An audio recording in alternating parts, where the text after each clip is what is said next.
মাঝি কালেমাওয়ালা মুসলমান, আল্লাহর বন্ধু নবীর উম্মত, আল্লাহর এই বন্ধু নবীর উম্মত মাঝি ডাক দিয়া বলে, ও একরামা, তুমি মক্কা ছাইরা তুমি দেশান্তরিত হইবা। নবী তো মক্কায় ঢুইকা সবাইরে সাধারণ ক্ষমা করে দিছে, তুমিও যাও নবীর কাছে যাইয়া কালেমা পড়ে মুসলমান হও। কয় না না, আমার ভয় লাগে মেরে ফেলবে, তোমার বেশি কথা আমার ভালো লাগে না, তুমি পারলে ওপার পার করে দিবা, না পারলে আমি অন্য নৌকা দেখবো, তুমি পারবানি? কয় হ্যাঁ চলো। এবার নৌকায় উঠলো। নৌকাটায় ওঠার সময় আকাশে কোনো মেঘ নাই, বিজলিও চমকায় না, বৃষ্টি নাই, তরঙ্গ নাই।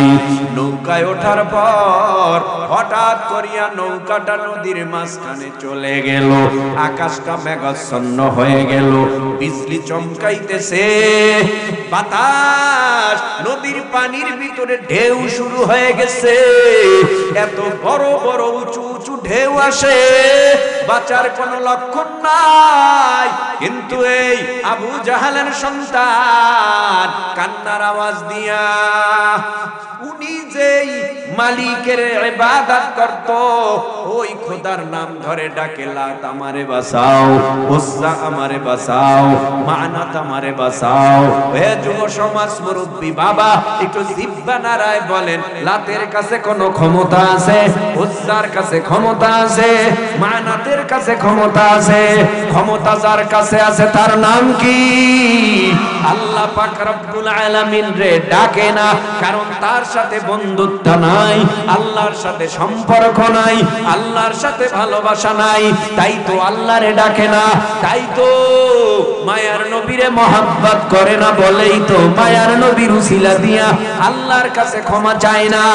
মাঝি ডাক দিয়া বলে, তুমি মুখের ফেনা বের করে ফেলেছো, লাত লাত লাত লাত বলতে বলতে, উজ্জা উজ্জা উজ্জা উজ্জা বলতে বলতে, মানাত মানাত বলতে বলতে তোমার মুখে ফেনা উঠে গেছে, লাত বাঁচাইতে পারবে না, উজ্জা বাঁচাইতে পারবে না, মানাত বাঁচাইতে পারবে না, তোমাকে বাঁচাইতে পারবে একজন, তিনি হলেন মুহাম্মাদের খোদা।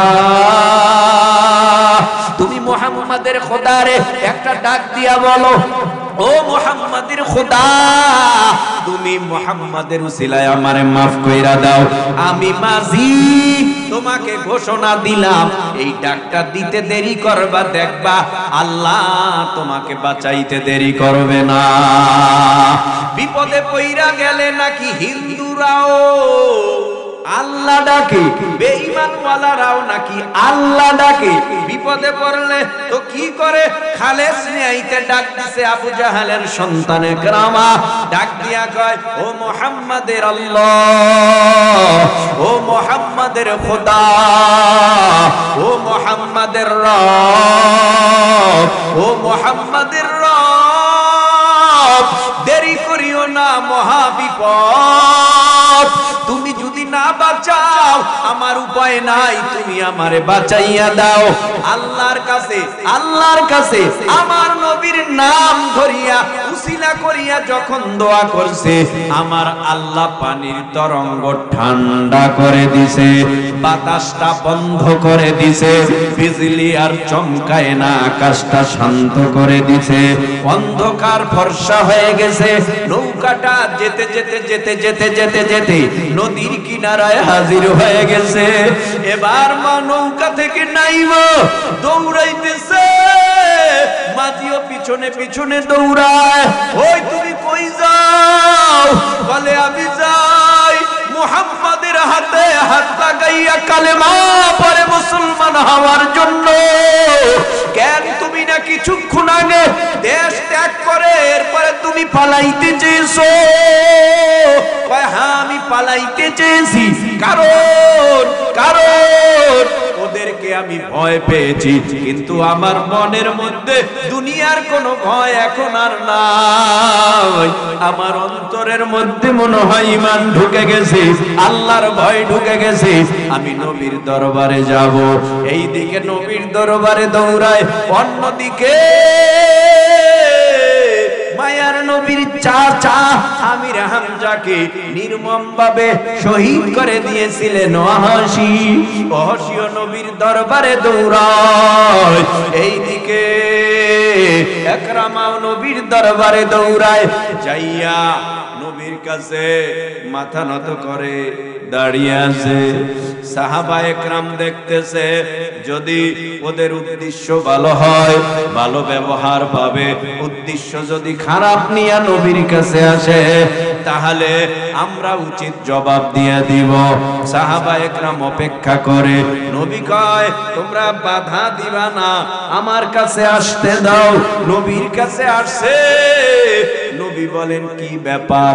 কয়, নবী গো, আমাদের অনুশোচনা হয়েছে, ভুল করেছি, অন্যায় করেছি, অপরাধ করেছি, আল্লাহ কি মাফ করবে? আল্লাহ কি ক্ষমা করবে? আল্লাহ কি আমাদেরকে জাহান্নামের আগুন থেকে বাঁচাবে? এবার নবী চুপ। ইন হুয়া ইল্লা ওয়াহয়ু ইউহা। ওহী না আসলে নবী কথা বলে না। হঠাৎ জিবরাইল আমিন আসলেন।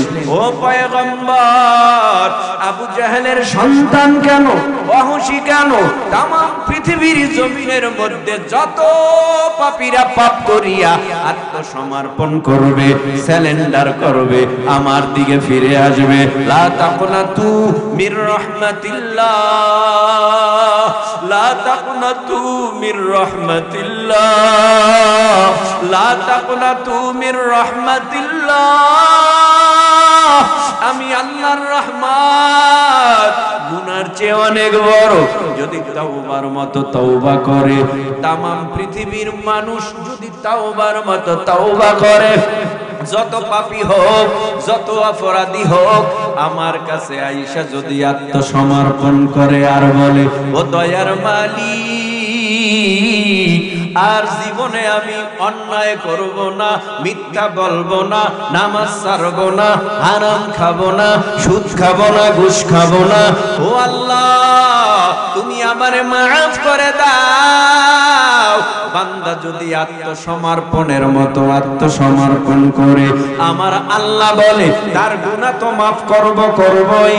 আমি আল্লাহ তার নাম জাহান্নামের খাতার থেকে কাইটা জান্নাতের খাতায় উঠাইয়া ওর গুনাহগুলো নেকের দ্বারা পরিপূর্ণ করে দে। আল্লাহ আল্লাহ, क्या मुबारक नाम है, अल्लाह अल्लाह आशिकों का काम है, अल्लाह अल्लाह तू मेरा सातारो है, अल्लाह अल्लाह तू मेरा गफ्फार है। आशिकारा मिल्लतो मज़हब जुदाश, आशिकारा मिल्लतो मज़हब खुदाश। এই জমিনের মধ্যে আল্লাহকে আল্লাহ বলে ডাক দিবা একবার, আল্লাহ এক ডাকের জবাব দেবে 10 বার। এই জমিনের মধ্যে এমন কোন মানুষ নাই বারবার ডাকলে বিরক্ত হয় না। আল্লাহ কয়, বান্দা তুই যতবার আমারে ডাকবি ততবার আমারে পাবি, আমার মধ্যে কোনো বিরক্ত নাই। জমিনের মধ্যে আল্লাহ পাক বলেন নাই তুই নামাজ পড়বি আমিও পড়ব, তুই যদি রোজা রাখোস আমিও তোর রোজা রাখবো, তুই হজ করবি আমিও হজ করব, এমন কথা কোথাও পাওয়া যায় না। কিন্তু এমন একটা আমল বান্দা করলে আমার আল্লাহও করে, সেই আমলটার নামই হলো আল্লাহ পাকের জিকির। আল্লাহর জিকির যদি বান্দা করে, ফাযকুরুনি আযকুরুকুম, আল্লাহ কয় বান্দা তুই যখন আমার জিকির করবি তখন আমি আল্লাহও তোর জিকির করব। এরে আল্লাহর গোলাম, লম্বা কথা হবে না। কোরআনের মধ্যে 114টা সূরা, সবচেয়ে বড় সূরার নাম সূরাতুল বাকারা, সবচেয়ে ছোট সূরার নাম সূরাতুল কাউসার। আমি যে সূরাটা পড়লাম কোরআনের মধ্যে সর্বপ্রথম সূরা, সূরাটার নাম সূরাতুল ফাতিহা।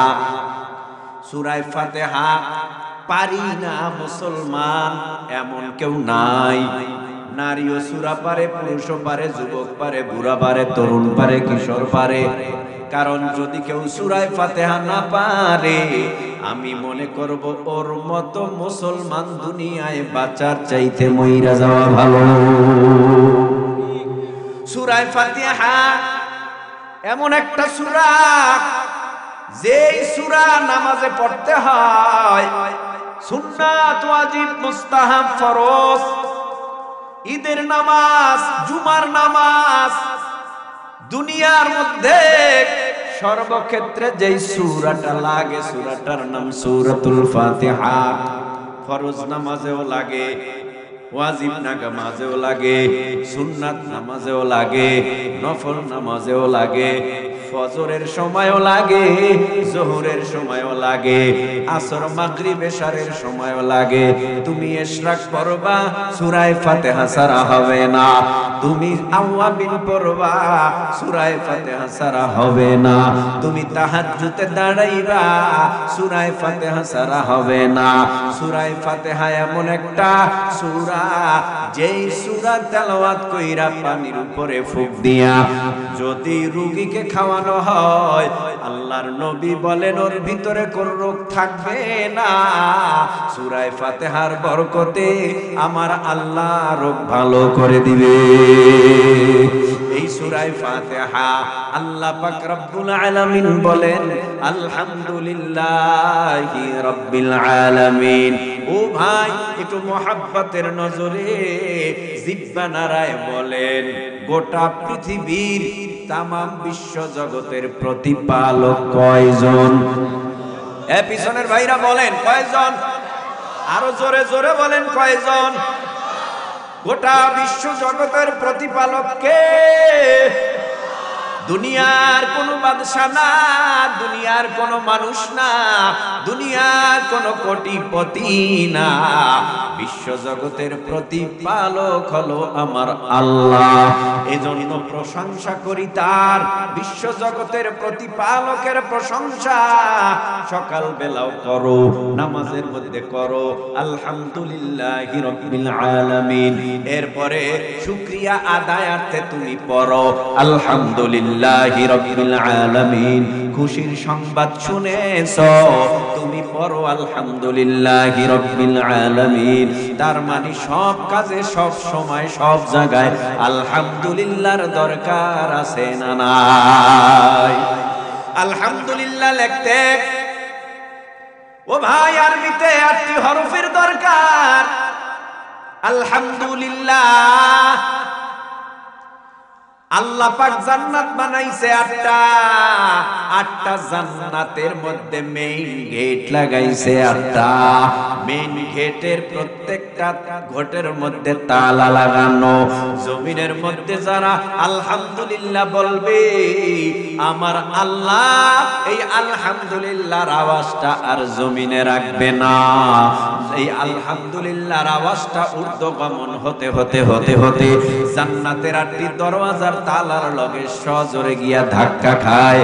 আলহামদুলিল্লাহ বলনেওয়ালার জন্য এই জান্নাতের 8টি দরওয়াজার তালাগুলি খুলিয়া দেয়। আলহামদুলিল্লাহ প্রশংসা কার? জোরে জোরে, আরো জোরে আলহামদুলিল্লাহ বলেন। আলহামদুলিল্লাহ। প্রশংসা করলে আমার লাভ, আমি না করলে আমার ক্ষতি।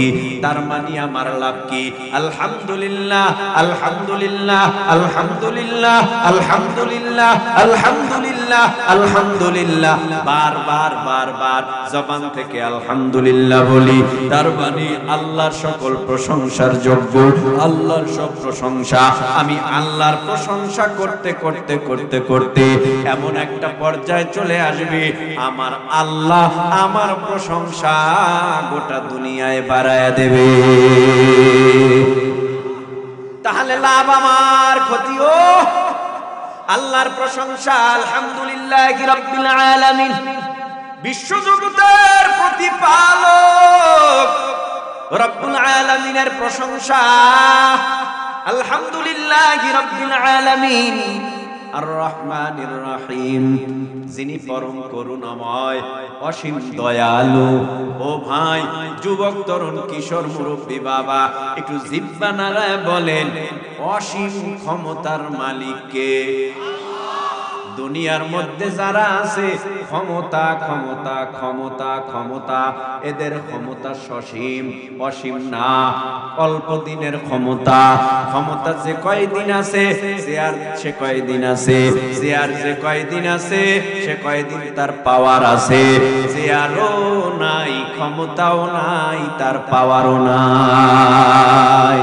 কিন্তু আমার আল্লাহর পাওয়ার আগে যেমন ছিল এখনো তেমন আছে না নাই? কুলিল্লাহুম্মা মালিকাল মুলকি তুতিল মুলকা মান তাশা ওয়া তানজিউল মুলকা মিম্মান তাশা ওয়া তুইজ্জু মান তাশা ওয়া তুযিল্লু মান তাশা বিয়াদিকাল খায়র ইন্নাকা আলা কুল্লি শাইইন কাদির।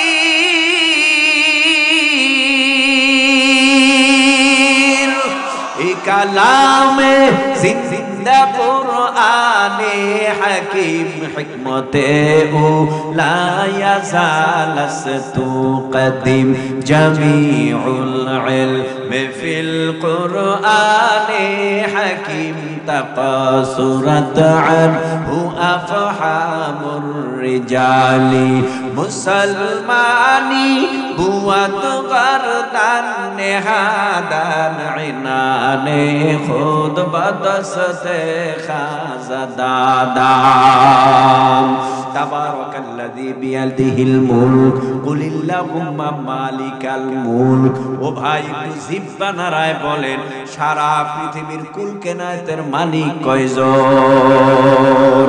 এ বাংলাদেশের যদি ক্ষমতা পায়, কয়েকদিনের ক্ষমতায় কত উলাট পালাট হয়। ও ভাই, তাম পৃথিবীর বাদশা ছিল 4 জন, শুধু বাংলাদেশ নয়, উপমহাদেশের ক্ষমতা নয়, সারা বিশ্ব শাসন করেছে কয়জন? কয়জন? ঘুমাইতেছে? তা আওয়াজ দেন না কেন? ঘুমান, কথাও কয় নাকি? ভাল লাগতেছে? তো ভাল লাগলে মাথা ঝুলাইলে হবে না, আল্লাহু আকবার বলেন। আপনাদের আওয়াজে বুঝা যায় না যে আপনারা খাইছেন কিছু। খাওয়া কি তৈরি হয়েছে? ও, খাওয়ানো আছে, চিন্তা নাই। তো আগে তো শক্তি খাওয়ার পরে না হয়, আর মুমিনের শক্তি হয় আল্লাহর জিকিরে, আল্লাহর ইবাদতে। সুবহানাল্লাহ। রাত যত গভীর হয় মুমিনের ঈমান তত তাজা হয়। মনে করেন শাহজালাল ইয়ামানি, অস্ত্র নাই, ট্যাঙ্ক নাই, বোম নাই, রাইফেল নাই, স্টানগান নাই, ক্ষেপণাস্ত্র নাই, কিন্তু গর গোবিন্দের কাজ করে ফেলাইছে আল্লাহু আকবারের ধ্বনির মাধ্যমে। ঠিক কিনা বলো? আল্লাহু আকবারের ধ্বনি গোটা পৃথিবীর বেঈমানেরা ক্ষেপণাস্ত্রের চেয়েও বেশি ভয় পায়, কারণ মুসলমান জিন্দা, বেঈমানেরা মুর্দা। তো মুর্দা কখনো জিন্দার সাথে লড়াই করতে পারে না। বেঈমানওয়ালা বেঈমানরা সব মরা, আর ঈমানওয়ালারা জিন্দা। এজন্যই তো বদরের মাঠে মাত্র 300 মুসলমান হাজার বেঈমানের মোকাবেলায় বিজয় অর্জন করেছে। বেঈমানরা ইঁদুরের মতো গর্তে পালাতে বাধ্য হয়েছে। আমাদের হালাত সকালে ঈমান আনলে দুপুরে নাই, দূরবীন দিয়া তালাশ করে ঈমান পাওয়া যায় না। ভোট একটা ওয়াদা দেয় 14 জনের লগে। কি আল্লাহ আমাদের সব ভাইকে বুঝ দেন, বলেন আমিন। আপনাদের চেহারা দেখে মনে হয় আমি আশাতে আপনারা খুবই বেজার, কারণ হাসি নাই, খুশি নাই, চেহারার ভিতরে দেখতেছি সবাই কেমন অন্ধকার অন্ধকার। আয় ভাই, মুস্কি হাসাও তো সুন্নত। তো আপনার চেহারা যদি একটু হাসি খুশি না দেখি, আমি মেহমান আপনার বাড়িতে আমি থাকবো, দেখি যে কালো, তো আমি আগেই ভাববো যে আমি খুশি না আসাতে। একটু হাসি খুশি থাকবেন মোহাব্বতের নজরে। আমি আসছি মেহমান, আপনারা যদি আমাকে একটু হাসি দিয়াও বরণ করে নেন, আমি মনে করব যে আপনি আসলে আমার আসল বন্ধু, আসল মুসলমান। পরকালে আপনার সাথেই আমার দেখা হবে জান্নাতের ময়দানে। কি বলছিলাম? চারজন গোটা পৃথিবীর বাদশাহী করেছে, দুইজন মুসলমান, দুইজন কাফির। দুইজন মুসলমান, দুইজন কাফির। কাফিরের মধ্যে একজন টপ লেভেলের বাটপার নমরুদ, আর একজন বখতে নসর।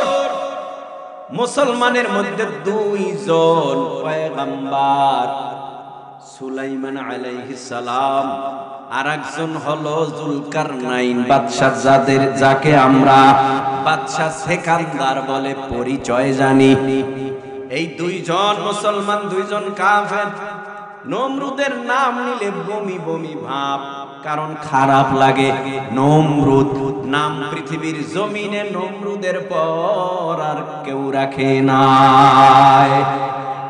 ফেরাউন এত ঘৃণিত, ফেরাউনের নাম, ফেরাউনের মরার পর থেকে পর্যন্ত আজও পর্যন্ত কারো নাম ফেরাউন নাই। কথা কন না কেন? এরে ভাই, ওদের নাম নিলে নাম নাই, ঘৃণা ভরে। আর জমিনের মধ্যে যারা আল্লাহওয়ালা, আল্লাহর হুকুম মানে, নবীর তরিকায় চলে, পয়গম্বর সুলাইমানের নাম মানুষ নাই, শ্রদ্ধা ভরে। জুলকারনাইন বাদশা সেকান্দারের নাম নাই, মানুষ শ্রদ্ধা ভরে। বলতেছিলাম তারাও নাই, ফেরাউন নাই, হামান নাই, কারুন নাই, সাদ্দাত নাই, আবু জাহেল নাই, সাহেবা নাই, উতবা নাই, আবু লাহাব নাই। কিয়ামত পর্যন্ত যত বাদশা আসবে কেউ থাকবে না। আমরাও 100 বছর পর এখানে কাউকে তালাশ করে পাওয়া যাবে না, আমরাও দুনিয়ার থেকে বিদায় হয়ে যাব। তার মানে গোটা পৃথিবীর বাদশা হলেন আমার আল্লাহ, এই দুনিয়ার জমিনের বাদশাও আল্লাহ, পরকালে বাদশাও আমার আল্লাহ। আল্লাহ বলেন আর রহমানির রহিম, আমি পরম করুণাময় অসীম দয়ালু। আমার মতো দয়া, আমার মতো মায়া, আমার মতো ভালোবাসার রহমত পৃথিবীর দুনিয়ার জমিনে কারো নাই। এই জমিনের মধ্যে মায়ের মতো কেউ বেশি ভালোবাসে না। সন্তানকে বাবার থেকেও বেশি মা ভালোবাসে। কিন্তু যদি দেখে সন্তান আগুনের মধ্যে পুড়ে পুড়ে মারা যায়, এমন কোন মা নাই, বাবা নাই, তাকায় তাকায় দেখে, সাথে সাথে ওই আগুনের ভিতরে ঝাঁপ দেয়, পানির ভিতরে ঝাঁপ দেয়। মা বাঁচবে কি বাঁচবে না, এই খেয়ালটা তখন মায়ের মধ্যে থাকে না। সন্তানকে বাঁচাইবার জন্য মা আগুনে ঝাঁপ দেয়, পানিতে ঝাঁপ দেয়। অনেক ক্ষেত্রে দেখা যায় আগুনে পুড়িয়া পুড়িয়া মা শেষ হয়ে যায়, পানিতে ডুবিয়া ডুবিয়া মা শেষ হয়ে যায়। সন্তানও বাঁচাইতে পারে না, মাও বাঁচতে পারে না। আমার আল্লাহ কয়, ও আমার গোলাম, আমার দয়ার সীমানা নাই, আমার দয়ার সংখ্যা নাই। জানো কি আমার দয়া কেমন? বলিয়া ইবাদিয়াল্লাযীনা আসরাফু আলা আনফুসিহিম লা তাকনাতু মির রাহমাতিল্লাহ,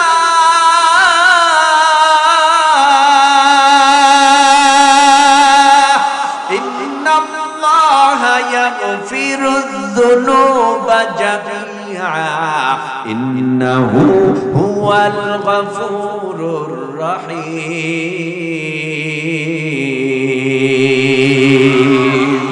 এ জমিনে হিন্দুরা কালেমা পড়েনি, খ্রিস্টানেরা কালেমা পড়ে না। অনেক খ্রিস্টান কালেমা পড়ে মুসলমান হয়, অনেক হিন্দু কালেমা পড়ে মুসলমান হয়। কারণ কি ভাই? হিন্দুরা তো মূর্তি পূজক, 12 মাসে 13 পূজা করে। খ্রিস্টানরাও আল্লাহরে মানে না। এক আল্লাহর ইবাদত করে না। আল্লাহ কয় তোরা যদি মূর্তি পূজক হস, তোরা যদি নফসের সাথে বেশি জুলুম করে ফালাস, অন্যায় যতই করস না কেন, আমি আল্লাহর দিকে যদি এক কদম আগাইয়া দাও, মান আতানি ইয়ামশি আতাইতুহু হারওয়ালা, আমি বান্দার পিছনে তখন 2 কদম আগায় যাই। বান্দা যখন দৌড়ায় আমি আল্লাহ সহ্য করতে পারি না, বান্দাকে আমি আল্লাহর কুদরতে কোলে তুলিয়া নিয়া ওই বান্দার জীবনের সব গুনাহ মাফ করে দে।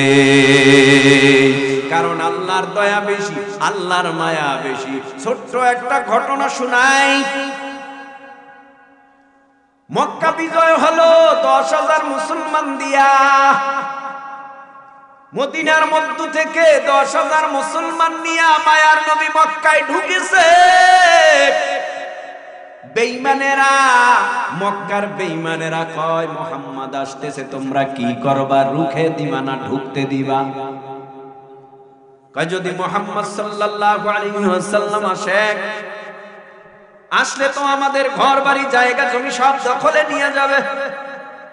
না না না, তারে ঢুকতে দেওয়া যাবে না। সে যদি মক্কায় ঢুকে আমরা রুখে দিব, বাধা দিব। হঠাৎ একজনে ডেকে বলে, তোমরা মুহাম্মদ সাল্লাল্লাহু আলাইহি ওয়াসাল্লাম রে রুখে দিবা, তার কাফেলা রুখে দিবা। জানো কি কাফেলায় লোক কত? কয় কত? কয় 10,000 মুসলমান। কয় 10,000 মুসলমান হোক, আমরা তো মক্কায় লোক কম না, আমরা সবাই একত্রিত হয়ে বাধা দিব। আর একজনে কয় সবাইরে বাধা দিয়া রাখতে পারবি, হযরতে উমরকে কেমনে তোরা বাধা দিবি? ওই কাফেলায় উমর আছে, আলী আছে, ওসমান আছে, আবু বকর আছে, 10,000 সাহাবা একরাম রিদওয়ানুল্লাহি তাআলা আলাইহিম আজমাইন আছে। কেমনে বাধা দিবা?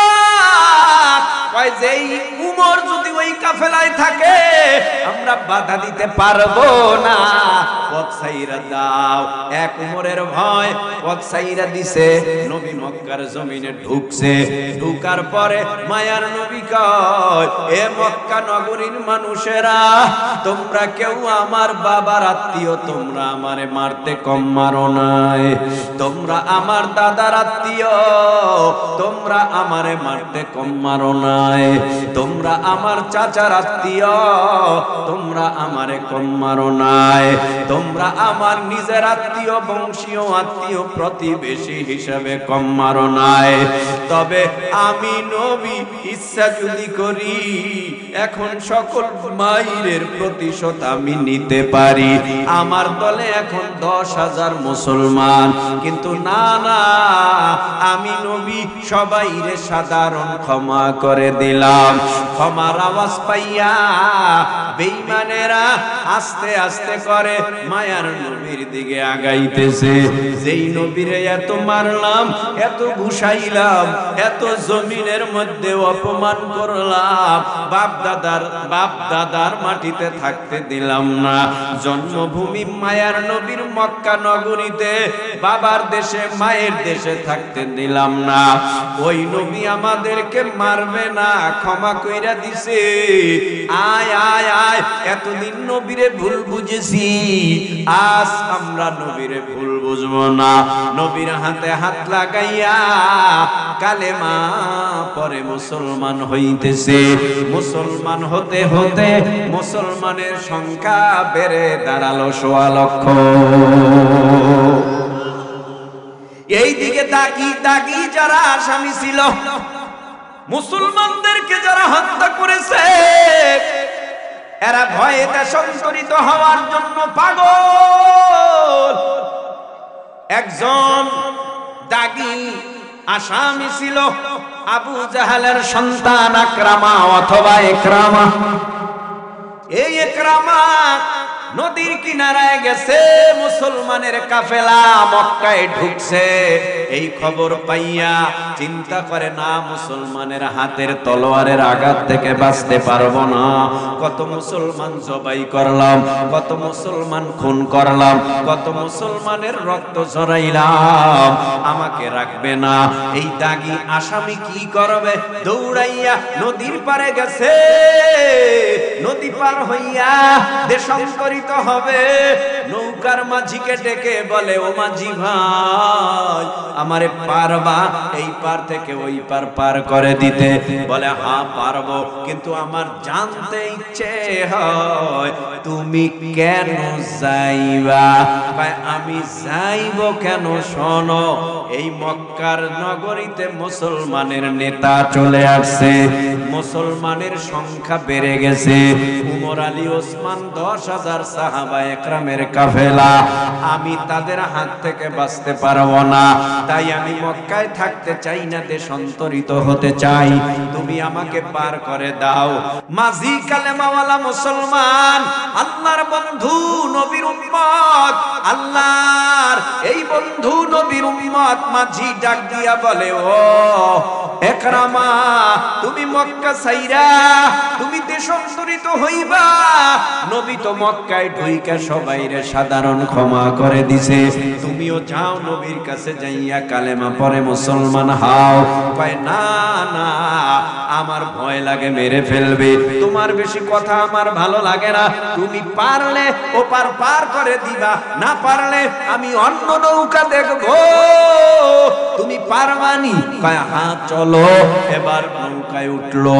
নৌকাটায় ওঠার সময় আকাশে কোনো মেঘ নাই, বিজলিও চমকায় না, বৃষ্টি নাই, তরঙ্গ নাই।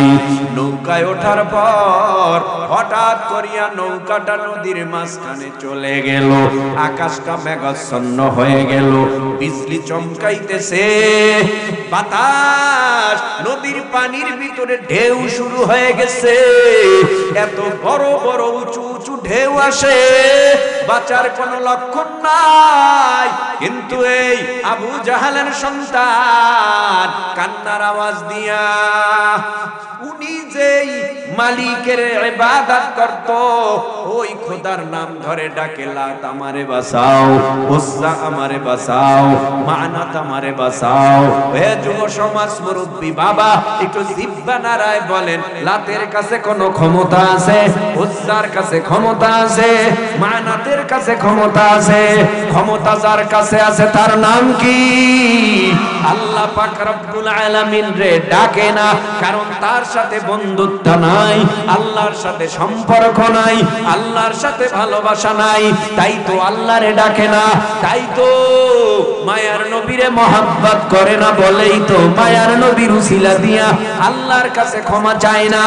মাঝি ডাক দিয়া বলে, তুমি মুখের ফেনা বের করে ফেলেছো, লাত লাত লাত লাত বলতে বলতে, উজ্জা উজ্জা উজ্জা উজ্জা বলতে বলতে, মানাত মানাত বলতে বলতে তোমার মুখে ফেনা উঠে গেছে।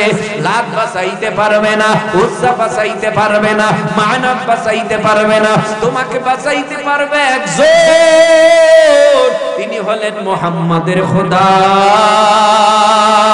তুমি মুহাম্মাদের খোদারে একটা ডাক দিয়া বলো, ও মুহাম্মাদের খোদা, তুমি মুহাম্মাদের উসিলায় আমারে মাফ কইরা দাও।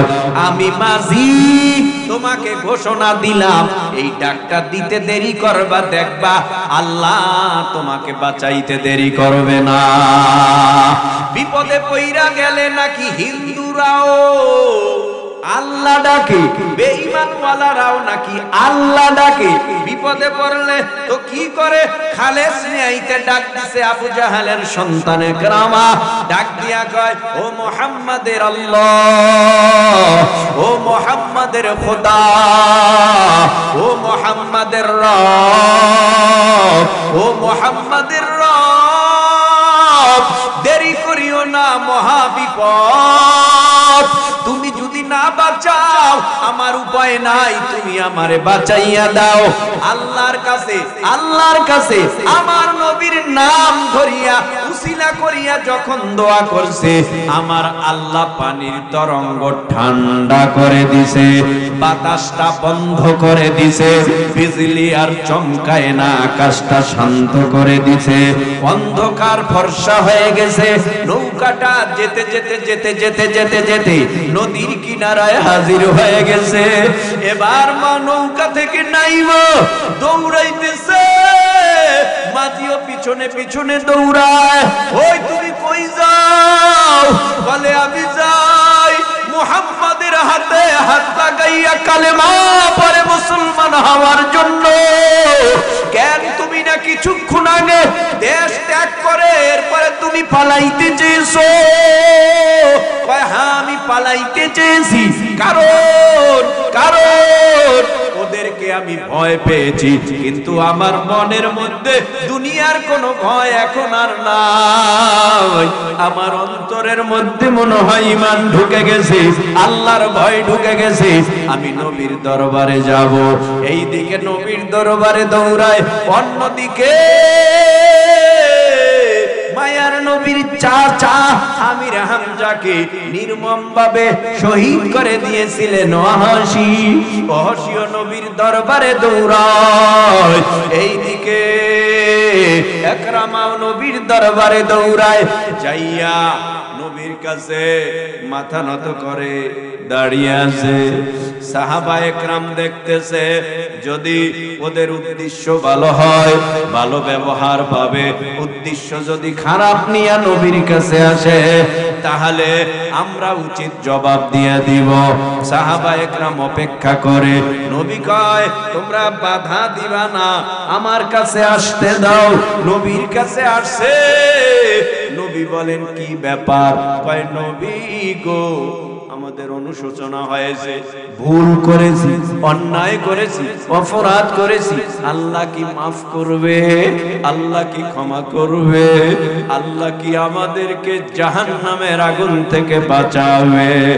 এবার নবী চুপ। ইন হুয়া ইল্লা ওয়াহয়ু ইউহা। ওহী না আসলে নবী কথা বলে না। হঠাৎ জিবরাইল আমিন আসলেন। ও পয়গম্বর, আবু জাহেলের সন্তান কেন, ওহশী কেন, তামাম পৃথিবীর জমিনের মধ্যে যত পাপীরা পাপ করিয়া আত্মসমর্পণ করবে, সারেন্ডার করবে, আমার দিকে ফিরে আসবে, লা তাকনাতু মির রাহমাতিল্লাহ, লা তাকনাতু মির রাহমাতিল্লাহ, লা তাকনাতু মির রাহমাতিল্লাহ। আমি আল্লাহর রহমত গুনার চেয়ে অনেক বড়।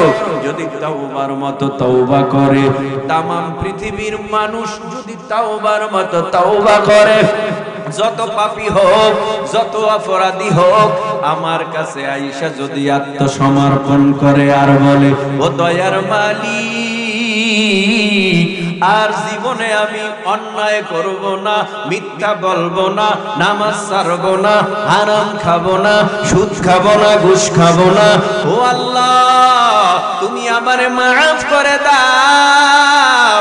বান্দা যদি আত্মসমর্পণের মতো আত্মসমর্পণ করে, আমার আল্লাহ বলে তার গুনাহ তো মাফ করবই। আমি আল্লাহ তার নাম জাহান্নামের খাতার থেকে কাইটা জান্নাতের খাতায় উঠাইয়া ওর গুনাহগুলো নেকের দ্বারা পরিপূর্ণ করে দে। এবার মোহাব্বতে জিহ্বা নাড়ায় বলেন, আমার আল্লাহর দয়া কম না বেশি? হ্যাঁ, আল্লাহর দয়ার কোনো সীমানা নাই। আর রহমানির রহিম, মালিক ইয়াউমিদ্দিন। ও যুবক, বলো না ভাই, কিয়ামত দিবসের মালিক কে? আরো জোরে, আরো জোরে। কিয়ামত দিবসের মালিক হলো আমার আল্লাহ। তার মানে আমার আল্লাহ বিচারক, হাকিম। আমার নবী, আপনার নবী মুহাম্মাদুর রাসূলুল্লাহ হলো উকিল। আমরা সবাই কিয়ামতের ময়দানে আল্লাহর আদালতের আসামি। আল্লাহ বিচারক, নবী মুহাম্মদুর রাসূলুল্লাহ সাল্লাল্লাহু আলাইহি ওয়াসাল্লাম উকিল, আমরা সবাই আসামি।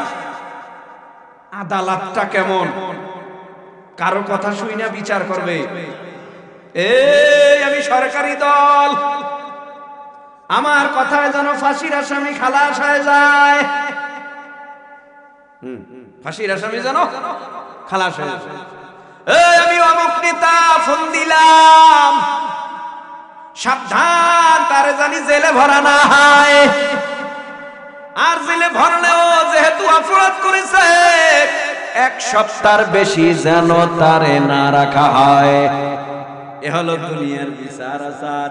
আবার কত সালিশ মানেরা বাম পকেটে কিছু পাইলে সালিশ বইরা যায়, ডান পকেটে। আপনাদের এলাকায় থাকলে আমি বলছি না, আমি আমারটা বলছি, আমগো দেশে আছে, এটা শুনাইতেছি। সালিশি করতে গেছে, মাথায় টুপি, লম্বা জামা গায়, দাড়িও আছে, নামাজও পড়ে, ওই সালিশি করতে গেলে ঘুষ খায়। কি আজীব ব্যাপার! ঘুষ খাও কেন? সালিশি করো কেন? তোমার সালিশি কে করতে বলছে? যদি করোই ঘুষ খাইয়া কেন করো? মিথ্যাটারে সত্য বানাও কেন? সত্যটারে মিথ্যা বানাও কেন? উচিত উচিত বিচার কেন আসামিরা পায় না? বুঝা গেল তুমি আসলে এই জমিনের মধ্যে পেঁচ বাজাইয়া রাখতে চাও। বারবার সালিশ করলে তোমার পকেট বেশি ভারী হয়। ও ভাই, লম্বা কথা হবে না। কিয়ামত দিবসের মালিক কে? জোরে বলে। কিয়ামত দিবসের মালিক হলো আমার আল্লাহ। আল্লাহ বিচার করবে, বড় কড়া বিচার। আরো 2-4 মিনিট শুনবেন ওয়াজ। কতক্ষণ? সারা রাত। কারা কারা সারা রাত? যারা হাত জাগাইছে সারা রাতের পক্ষে দোনো হাত জাগান। ওকে ওকে ওকে, আপনারা জাগাইতে কইছিনি, আপনারা তো সারা রাতের পক্ষে নাই। হাত জাগাইছেন সারা রাতের পক্ষে, তারা হাত জাগান। হাত নামান, একটু ধীরে ধীরে উঠে চিন্তা করে কোন বিপাকে ফালায়। সারা রাতের কথা বইলা আমি কি বাসায় যাবো না, এখনো খাই নাই, পেটে ক্ষুধা, কি হয় না না হয়, কোন বিপকে কোন বিপদে হুজুরে ফালায়। ও ভাই, সারা রাত্র তো ওয়াজ হবে না, কয়েক মিনিটে মোনাজাত হবে। তো মোনাজাত হবে কয়েক মিনিটে। ইমানের অবস্থা যদি এমন হয়, সারা রাত্র কোরআন হাদিসের বয়ান হলে সারা রাত্র বয়ান শুনবো, ফজরের নামাজ পড়ে বাসায় যাব। যদি ন্যায় তেমন থাকে, এখন মোনাজাত দিয়া দিলেও সারা রাত্র বয়ান শোনার সওয়াব আমলনামায় লেখা হবে। এজন্য অনেকে হাত জাগায় না। কি বিপদ, কি বিপদ, কি বিপদ! আল্লাহ আপনি আমাদের সব ভাইকে কবুল করেন। আমিনের আওয়াজ আর একটু জোরে দেন। মালিক ইয়াউমিদ্দিন। বিচার করবে কে? আল্লাহর বিচারে কোনো 2 নম্বরই আছে? আল্লাহর বিচারে 2 নম্বরই নেই। আল্লাহ বিচার করবে কেমনে জানেন? বাজারে যাই আপনি কন্যা 1 কেজি আলু দেন, 1 কেজি রসুন দেন, 1 কেজি পেঁয়াজ দেন, 1 কেজি 1 কেজি 1 কেজি, কারণ 5 কেজি 10 কেজি আধা মণ 1 মণ। মাফেন কেন? বিনা মাফে বেচা যায় না, বিনা মাফনে কেনা যায় না। কয় না না, যদি 1 কেজি আন্দাজে দেয়, ক্রেতা খুশি না, বিক্রেতাও খুশি না। না বেশি দিলাম না কম দিলাম, কথা বলেন না কেন? কেউ খুশি না। এজন্য 1 কেজি, আধা কেজি, 1 পা, 100 গ্রাম, গ্রামের অভাব নাই, গ্রামের অভাব নাই। আল্লাহ কয় ফা আম্মা মান সাকুনাত মাওয়াজিনুহু ফা উম্মুহু হাওিয়া ওয়া আম্মা মান খাফফাত মাওয়াজিনুহু ফা উম্মুহু হাওিয়া ফা আম্মা মান সাকুলাত মাওয়াজিনুহু ফাহুয়া ফি 'ঈশাতির রাদিয়া ওয়া আম্মা মান খাফফাত মাওয়াজিনুহু ফা উম্মুহু হাওিয়া। আল্লাহ নিজে তোমার 30, 40, 50, 60, 70, 80, 90, 100 বছরের হায়াতের আমলনামাটা মিজানের পাল্লাই দিবে, ওজন দিবে। আল্লাহ কারো উপরে ইনসাফ করবে না। আল্লাহ কারো উপরে জুলুম করবে না, যে জুলুম কইরা বলবে জাহান্নামে যা। কেন বলবে না জানেন? কারণ বান্দা তো খুব চালাক। যে মেধা দিছে, এই মেধা তো খুব চালাকি মেধা, ঠিক না? তো বান্দা জানি কিয়ামতের ময়দানে আল্লাহরে দোষারোপ করতে না পারে। ওয়ালা ইয়াযলিমু রাব্বুকা আহাদা। বান্দা যেন আল্লাহকে না বলতে পারে আল্লাহ আমার উপরে জুলুম করছে এজন্য আমারে জাহান্নামে দিছে। এজন্য আল্লাহ কইব 30 বছরের হায়াতের আমলনামা মাপ দে, মিজানের পাল্লায় উঠা। ওরটা ওই দেখুক আর নেকের পাল্লা ভারী না হালকা, গুনার পাল্লা ভারী না হালকা, দেখবে নেকের পাল্লা হালকা। আল্লাহ বলবে ইনতালিকু, গুনাহ নেকের পাল্লা দেখবে ভারী। আল্লাহ বলবে ইনতালিকু বিআবদি ইলাল জান্নাহ, আমি আল্লাহ তোমার উপরে খুশি, তুমি জান্নাতের মেহমান হয়ে যাও। সুবহানাল্লাহ বল। আর যার নেকের পাল্লা হালকা, আল্লাহ বলবে ওরে হাবিয়া জাহান্নামে নিয়ে যাও। ইনতালিকু বিআবদি ইলান নার, এ বান্দারে জাহান্নামে টেনে টেনে নিয়ে যাওয়া হবে। আল্লাহ তাজিরু ওয়াজিরাতু ওয়াজরা উখরা, কৃতকর্মের ফলাফলে জান্নাত এবং জাহান্নাম বিচার করবেন আমার আল্লাহ। বিচারটা বড় কঠিন। আলহামদুলিল্লাহি রাব্বিল আলামিন আর রহমানির রহিম মালিক ইয়াউমিদ্দিন। আল্লাহর বিচারের আদালতের সামনে বলো না ভাই খুব মহব্বতে জিহ্বা নাড়ায়া আমার আপনার দাঁড়াবার দরকার আছে না নাই? আল্লাহর আদালতের সামনে আমারও দাঁড়াতে হবে, আপনারও দাঁড়াতে হবে। আল্লাহর আদালতের সামনে বিচার হবে। আল্লাহ দেখবে ওর আমল নামায় কয়টা মিথ্যার গুনাহ, আল্লাহ দেখবে ওর আমল নামায় কয়টা জেনার গুনাহ, আল্লাহ দেখবে ওর আমল নামায় কয়টা হারামির গুনাহ, আল্লাহ দেখবে ওর আমল নামায় কয়ক্ত নামাজ কাজার গুনাহ, আল্লাহ দেখবে ওর আমল নামায় বছরে কয়টা রোজা রাখছে রাখে নাই। তার মানে গোটা হায়াতি জিন্দেগি অডিও হয়, ভিডিও হয়, একটা সেকেন্ডের জন্য আল্লাহর কুদরতি ক্যামেরা থেকে তুমি এক চুল পরিমাণ পিছপা হতে পারো না। মালি হাদাল কিতাব লা ইউগাদিরু সগীরাতান ওয়ালা কাবীরাতান ইল্লা আহসাহা ووجدوا ما عملوا حاضرا ولا يظلم ربك أحدا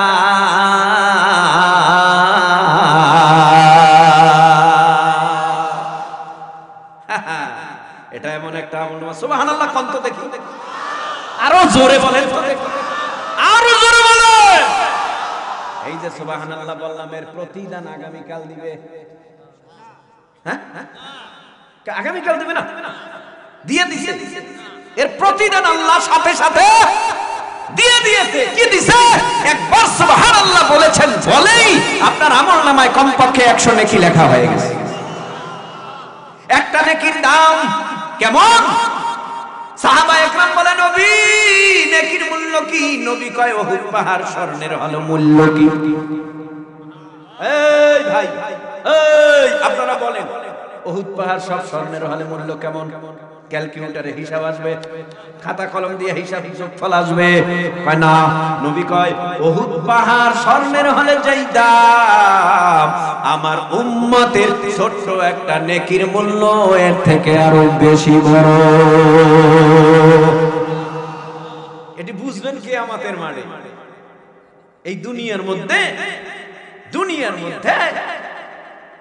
আপনি এত আপন মানুষ, ভালো মানুষ, কিন্তু এমন একটা মজলিসে গেছেন, গেলেই সেখানে গেট পাস লাগে। আপনারা চেনে না এমন কেউ নেই, সবাই চেনে, কিন্তু ভিতরে ঢুকতে পারতেছেন না আপনি, কারণ আপনার কাছে গেট পাস নাই। এজন্য আপনি ঢুকতে পারতেছেন না, আপনি দামি মানুষ। এরকম কত জায়গায় এতিমের মতো দাঁড়াই রয়েছে। আমার কথা আমি বলছি, আপনারাও এরকম হয়েছেন অনেক জায়গায়।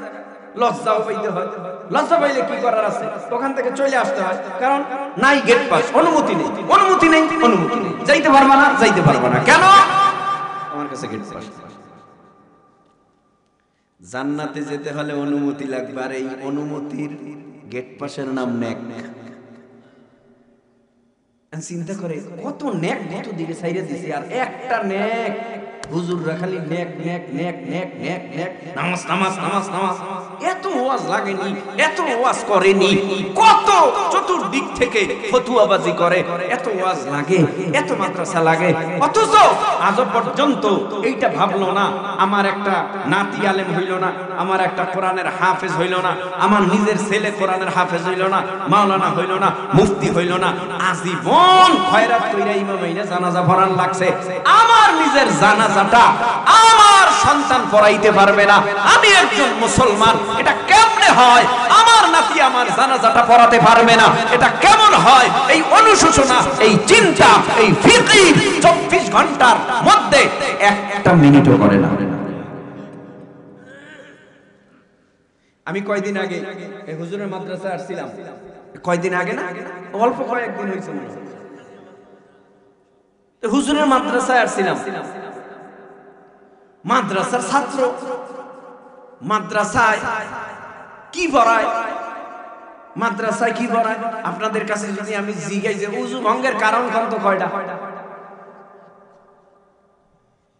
আপনি পারলেন, আর একজনে পারবে না। হয়তোবা আপনার সাথে আলেম ওলামাদের সাথে সম্পর্ক আছে, যাদের সাথে সম্পর্ক নাই তারা পারবে না। আমি যদি বলি বিভিন্ন মাসআলা যা আপনি পারেন না, মাদ্রাসার ছাত্ররা এই মাসলা নিয়েই লেখাপড়া করে, মাদ্রাসার ছাত্ররা কেমনে জানাজা পড়াইতে হয় লেখাপড়া করে, কেমনে নিজের বাবারে গোসল দিতে হবে ছেলে এটা অর্জন করে। আচ্ছা বলেন, এই মাদ্রাসায় নিজের সন্তান দেওয়া লাগে না? এলাকার মধ্যে এই অত্র মাদ্রাসাটা আপনাদের জন্য বড় এক নিয়ামত, এটি বুঝবেন মরার পর, মরার আগে না। যদি মরার আগে বুঝেন আলহামদুলিল্লাহ। মাদ্রাসা দরকার, যেখানে কোরআন তেলাওয়াত হয় ওই এলাকাটার উপরে আল্লাহর রহমত নাযিল হয়। বড় বিপদ আপদ ওই এলাকার মধ্যে আসে না। যেই এলাকায় মসজিদ আছে ওই এলাকায় বড় বিপদ আসে না, যেই এলাকায় মাদ্রাসা আছে ওই এলাকায় আল্লাহর বড় গজব আসে না। আল্লাহু আকবার, বিশ্বাস হয় না? এই যে প্রায় 10-12 দিন ধরে আমেরিকাতে আগুন জ্বলতেছে, 10-12 দিন ধরে আগুন জ্বলতেছে, হেলিকপ্টার দিয়া পানি দেয়, বিমান দিয়া পানি দেয়, এত অত্যাধুনিক জিনিস আগুনের উপরে ছিটাইতেছে, কিন্তু কাজ হইতেছে না, আগুন নিভতেছে না। অথচ সেখানে একটা মসজিদ এখনো অক্ষত অবস্থায় আছে। সুবহানাল্লাহ, মসজিদটা পড়ে না। তার মানে ঘরের ভিতরে যদি কোরআন থাকে, কসম আল্লাহর, ঘর পুরো ছাই হয়ে যাবে, কোরআনের একটা কথাও পড়বে না। কে রক্ষা করবে? এখনো তো দেখা যায় বহু ঘরে আগুন ধরে, ঘর পুরো ছাই, টিন পুরো ছাই, শালডি কাঠ, লোহা কাঠ পুরো ছাই হয়ে যায়, কিন্তু কোরআনের সূরা ফাতিহা থেকে শুরু করে সূরা নাস পর্যন্ত 114টা সূরার একটা সূরারও একটা আয়াতও আগুন জ্বালায় দিতে পারে না। কোরআন, কোরআন যেখানে পড়ানো হয় সে মাদ্রাসার দরকার, ছাত্রের দরকার, ঠিক না? আপনারা ছাত্র দিবেন মাদ্রাসায়, ভাই 5টা ছেলে, 5টা ছেলের একটা ছেলে তো অন্তত কোরআন পড়ানো উচিত, এই আশায় যে ও যাক, ও ইঞ্জিনিয়ার হইছে, ডাক্তার হইছে, ডক্টর হইছে, প্রফেসর হইছে, একটা নালে গরিব বানাই, একটা গরিব বানাই। গরিব বুঝেন? ইঞ্জিনিয়ার হইলে মনে করে ধনী হইব, বলাটা চাকরি পাইব সরকারি, বিজ্ঞানী হবে, ডাক্তার, ডক্টর, প্রফেসর হবে। আর যেটারে মাদ্রাসা দেয় এটারে গুনাই ধরে না, মাদ্রাসা যেটারে দেয় এটারে গুনাই ধরে না। কেন গুনাই ধরে না? কোট বেতন পাইবে 3000, খাওয়াই নিজেই খাইব কি, আমগোই খাওয়াইব, কথা বোঝেন নাই? কিন্তু শেষ পর্যন্ত দেখা যায় কোটিপতি ডাক্তার বাবা মার খবর নেয় না, কোটিপতি ডক্টর বাবা মার খবর নেয় না, বৃদ্ধ বয়সে বুড়ো হয়ে গেছে, মা বাবার খবর নিতে হয় ওই 3000 বেতনের ইমামের, ওনার কাছেই শেষ পর্যন্ত আশ্রা। আরে ভাই, আপনারা আমগো সারা জীবন উল্টো বুঝাইলেন, আমরা আপনাকে ভাও বুঝাইলাম, আপনারা আমগো উল্টো বুঝাইলেন, আমগো বুঝ নিলেন না, আমাগোটা নিলেন। আর বাস দিতে আমগো কম দেন নাই, আশা বাস দেন, আশা।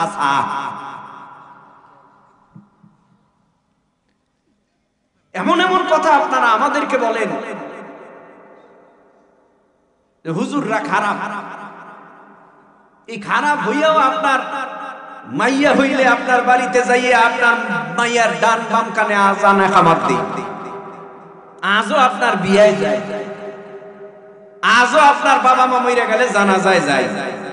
কিন্তু যদি অনশন ডাকতাম, আপনি মসজিদে নামাজ পড়েন না, হারাম খান, সুদ খান, ঘুষ খান, আপনার জানাজা হবে না। যদি অনশন করতাম সমাজবাসী নিয়ে, তখন কামের কাম হইতো। কিন্তু এত কিছু বলেন, তারপর আমরা বদদোয়া করি না, আল্লাহর কাছে দোয়া করি, আল্লাহ বুঝে না বুঝ দেন। কথা বলেন ঠিক কিনা? রাগ করতেছেন আপনারা?